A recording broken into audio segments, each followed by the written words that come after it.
Kita, wala akong ganun yung mga player. Kung meron naman honor brain, scary lang yung Kiwi. Wala na.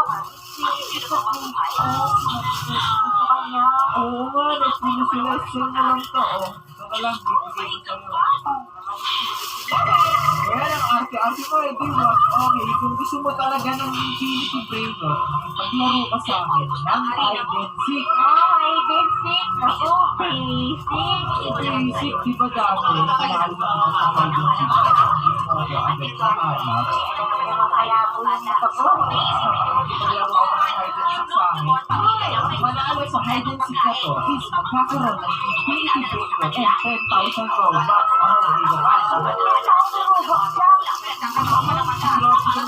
Ang hirap kaya kitain ng 10,000 Robux.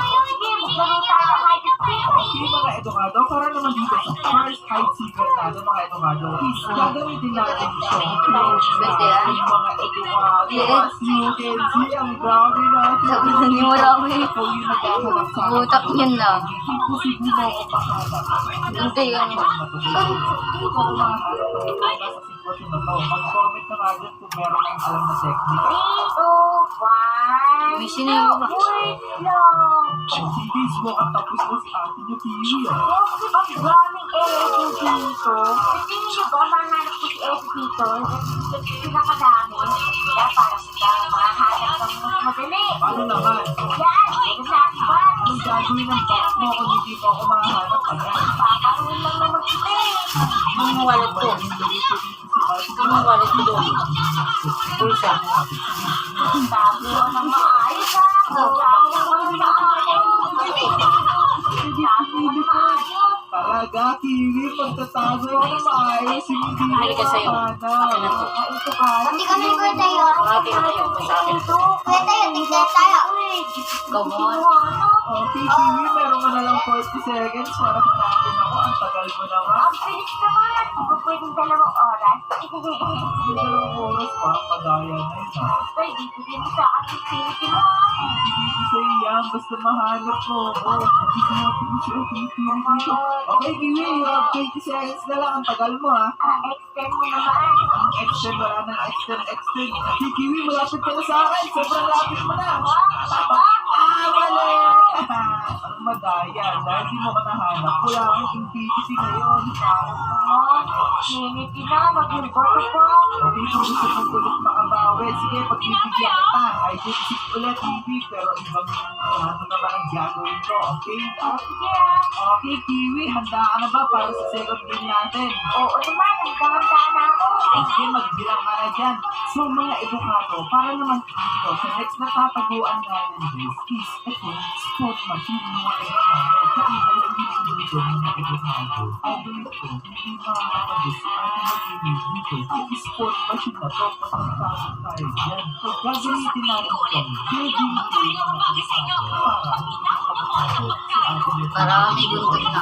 Oo, nasa naman kaya. Ito na to. Okay, kung nasan ako, malay mo, nakahiga lang ako dyan. Ang nakita sa ticket, siguro nasa room. Magtago ah. Anong magaling magtago, pinagsasabi mo siya? Tingnan mo yung bagong upload. Natin? Mag-upload ka? Oh.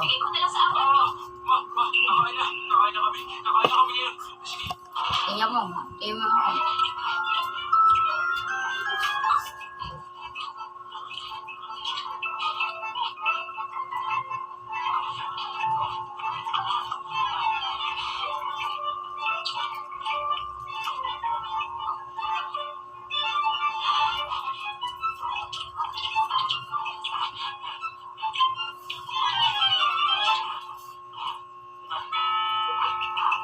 Si mama eh. Wala lang ako sa paningin niya. Tawag agad eh. Tingnan mo yan. Bago. Tingnan mo yan. Babay mo yung account mo. Wait. Tinato po ito. Ha? Mama, tingnan mo sino to? Iba yun. Panis na sa YouTube. Sa YouTube, ma. Ma, panis ka boy, pogi ka, angas.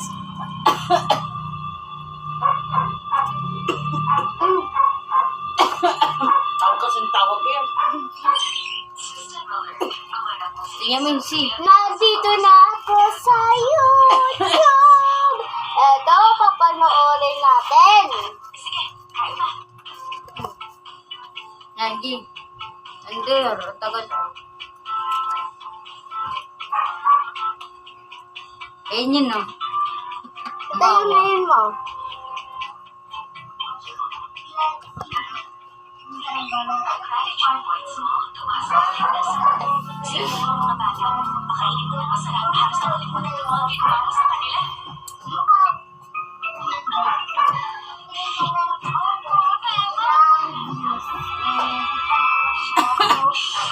Maluin mo pataas. Tingnan mo. Para wala, para hindi sa baba. Dikit lang sabi ko. Bakit? Tubig.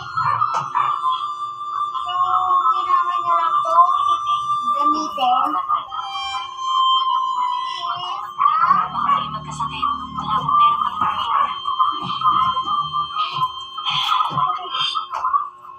Nagpakit pa si Kuya tayo dun eh. Nakatumingin pa sa namin eh. Sino yan?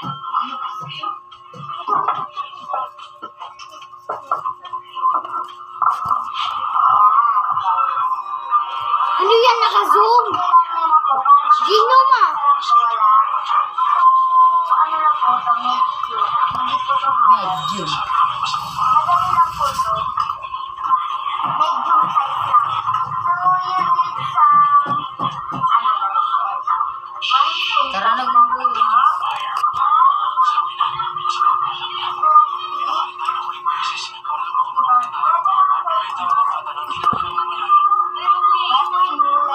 So guys, bumili na po ako.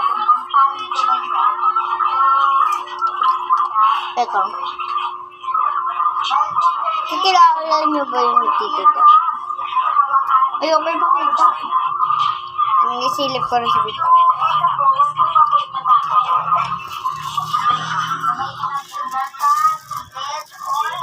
Ito guys, kung kilala niyo to.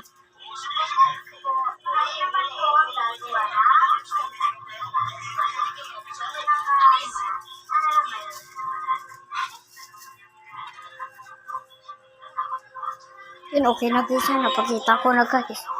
Masarap ko yan guys. Yung pili niya.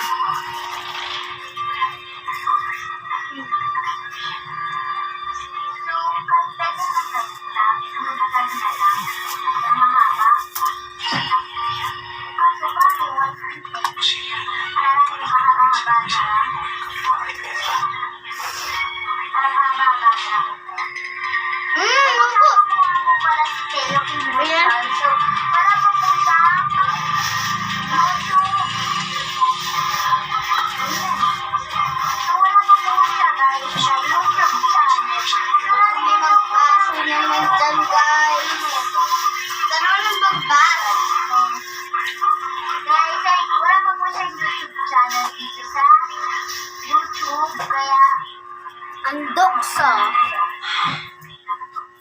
So, hi guys. So, siya lang ang gumagawa. Hindi ako tumutulong. Oh.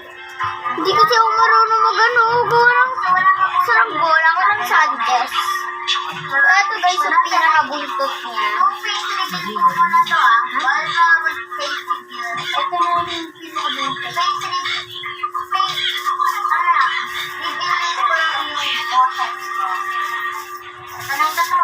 Pero kita niyo mo.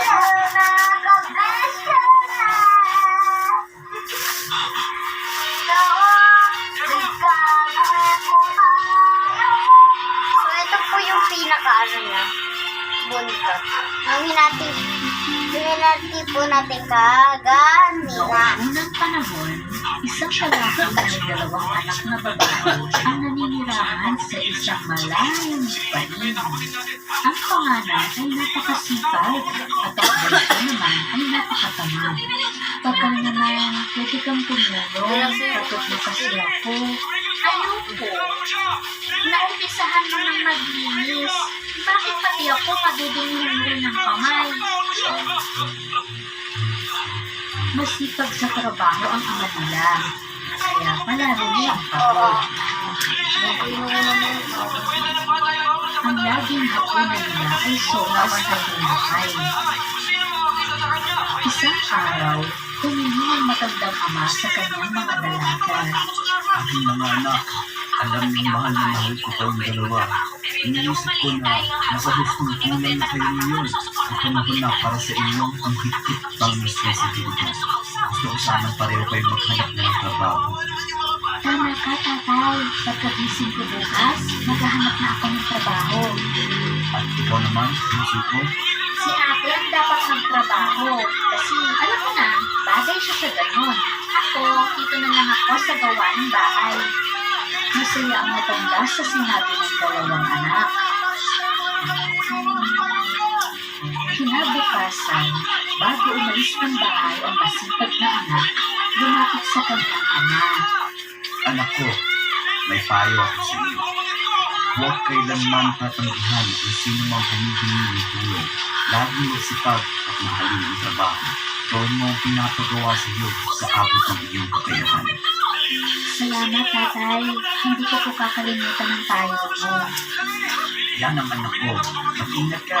Umalis na ang masipag na anak upang maghanap ng trabaho, habang ang tamad na anak na nagsabing siya ang bahala sa gawaing bahay, wala itong ginagawa. Sa paglipas ng mga araw, nagiging makalat at madilim ang bahay nila. Ilang araw na naglalakad ang masipag na anak, ngunit walang mahanap ang mapagtatrabahuhan. Sa daan ay nakita siyang puno na natutuyo na ang mga sanga at ugat. Magandang binibini. Maaaring pag-alisan ako ng mga tuyong sanga at diligan ng aking mga ugat. Pumayag ang masipag na babae. Inalis Tayo, di niya ba ang na mga nung tuyong gagamitin? sanga hanggang sa magkapasa ang Eto. mga palad niya at binigit sa mga ugat ng puno ang baon ng sinuming tubig. Maraming salamat. Pero walang natirang tubig para sa iyo. Ay, okay lang. Kailangan mo ng tulong, kaya tinulungan kita. Makakahanap rin ako ng mapag-iigiban ng tubig ko. Nagpatuloy ang masipag na babae sa kanyang paglalakad. Sa di kalayuan, may nakita siyang isang pugon Ako na may lang daw, sira at kuya, basag hindi na ko bahagi. tulong, gusto na gusto. Magandang binibini, magagawa mo kayang maayos ang kalagayan ko? Kumuha ng putik ang masipag na dalaga at tinagpian ang lahat ng mga bitak sa panghorno. Tinry niya na agad kahit hindi pa ayos. Pero ang galing niya gumawa guys. Oh. Sandoks pa. Ayan o. Pag lumipad yan guys, may malalaglag yan. Iniwan niya ang bagong pugon.